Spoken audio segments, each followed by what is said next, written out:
দীর্ঘ প্রতীক্ষার পর জানা গেল আইফোন 18 সিরিজের সম্ভাব্য সব তথ্য জানিয়ে এরই মধ্যে আলোচনার ঝড় উঠেছে প্রযুক্তি বিশ্বে। 2026 সালের সেপ্টেম্বরে বাজারে আসতে যাওয়া এই নতুন সিরিজের সবচেয়ে বড় পরিবর্তন আসতে যাচ্ছে 6.3 ইঞ্চির ডিসপ্লেতে।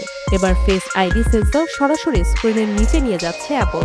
ফলে বর্তমানের পিল শেপ বা ডাইনামিক আইল্যান্ড আরও ছোট হবে এবং সেলফি ক্যামেরার জন্য একটি ছোট 5 হোল কাটআউট দেখা যাবে। আইফোন 18 প্রো এবং 18 প্রো ম্যাক্স মডেলে প্রথমবারের মতো ভ্যারিয়েবল অ্যাপারচার সিস্টেম যুক্ত হতে পারে। এতে ব্যবহারকারীরা লেন্সের অ্যাপারচার বা আলোর প্রবেশদ্বার নিয়ন্ত্রণ করতে পারবেন। ফোনের ভেতরে শক্তিশালী পারফরমেন্স তৈরিতে থাকছে TSMC-র তৈরি 2 nanometre architecture A20 pro chipset, যা আগের তুলনায় প্রায় 15% দ্রুত এবং 30%-এর বেশি সাশ্রয়ী বলে ধারণা করা হচ্ছে। ডিজাইনের ক্ষেত্রেও আইফোন 18 সিরিজে থাকছে নতুনত্বের ছোঁয়া। সাধারণ টাইটানিয়াম ফিনিশের পাশাপাশি এবার বার্গান্ডি, ডার্ক পার্পল এবং কফি ব্রাউন বা কফি শেডের মতো বেশ কিছু আকর্ষণীয় রঙে ফোনটি দেখা যেতে পারে।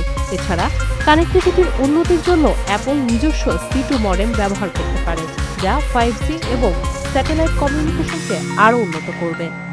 ব্যাটারির ক্ষেত্রেও প্রোম্যাক্স মডেলে 5100 mAh এর বড় ব্যাটারি থাকার সম্ভাবনা রয়েছে, যা দীর্ঘক্ষণ ব্যাকআপ নিশ্চিত করবে।